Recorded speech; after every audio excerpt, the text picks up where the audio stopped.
Tras reunirse en Ourense con varios miembros de la Asociación de Vecinos de As Termas, la líder del BNG, Ana Pontón, ha considerado que se debe garantizar que el espacio de la actual estación de autobuses siga siendo público, con la puesta en marcha de la intermodal. Este é un espazo que nos entendemos que hai que garantir que siga sendo un espazo público, que é unha oportunidade para darlle unha transformación e unha modernización a este barrio, para mellorar a calidade de vida e que evidentemente para que isto se faga ben é necesario que se faga con transparencia e con participación. Por este motivo, el BNG propondrá en el Parlamento de Galicia que se constituya una mesa de trabajo en la que Xunta, Ayuntamiento y vecinos definan los usos que quedarán de la estación de autobuses. Creemos que hai unha oportunidade para que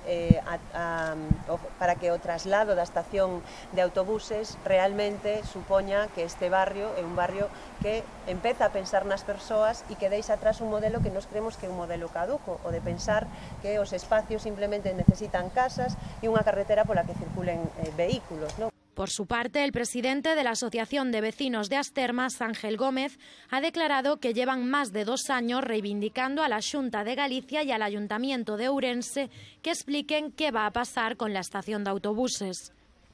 E a petición que fan os veciños resúmese en tres puntos. Por unha parte pedimos transparencia, pedimos que se informe de que previsións ten a Xunta e o Concello para este solar unha vez que perda o seu uso.